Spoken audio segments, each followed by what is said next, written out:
Subscribe करें हमारे YouTube channel साधना gold को और पाएं वीडियोस सबसे पहले। बेल आइकन दबाना ना भूलें।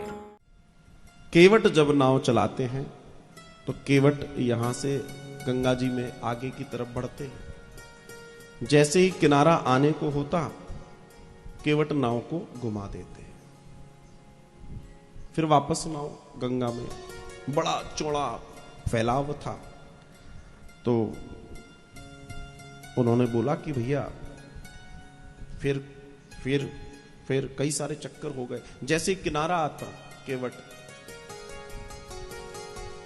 लक्ष्मण जी ने कहा कि ये क्या कर रहे हो भाई, किनारा है, छोड़ दो हमें। कुछ नहीं बोला केवट। आगे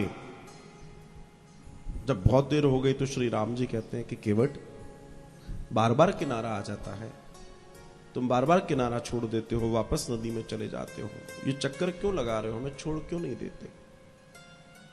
बोला प्रभु बस यही बताना चाहता हूं, 4-6 चक्कर में आपको पसीने आ गए, हमको 84 लाख चक्कर लगवाते हो, बस एहसास दिलाना चाहता हूं। आप तक पहुंचने में 84 लाख चक्कर लगाने पड़ते हैं, तब जाकर आपकी प्राप्ति होती है प्रभु। मैं तो इन चक्रों के माध्यम से यही बताना चाहता हूं कि परमात्मा मेरे भक्तों पर तो कृपा कर ही सकते हो, बाकी का तो जो है सो अपने कर्मों की गति हर किसी के पास रहती है।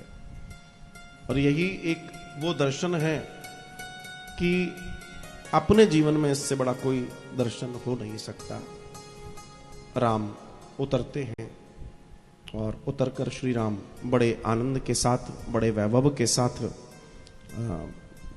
जैसे ही उतरते हैं वो कहते हैं हम कुछ देना चाहते हैं। तो वो कहता नहीं, मुझे कुछ नहीं चाहिए। भगवान राम जो हैं वे माता सीता की तरफ देखते हैं और माता सीता जो है उन्हें देखती हैं और देखकर वो अपनी अंगूठी उतारती हैं और वो उस अंगूठी को उसको देना चाहती हैं, लेकिन उसने लेने से मना कर दिया और उसने कहा कि नहीं, मैं नहीं लूंगा और न मैं ले सकता। तो बोला क्यों नहीं ले सकते हो? बोला नहीं, मेरा लेने वाला कार्य नहीं है, मैं आपसे सिर्फ इतना चाहता हूं कि ये जो अंगूठी की चर्चा यहां पर हो रही है, या आप मुझे कुछ भेंट देना चाहते हैं, तो एक बात समझ लीजिए साहब,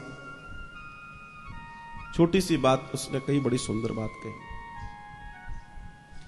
नाई से न नाई लेत, धोबी से न धोबी लेत,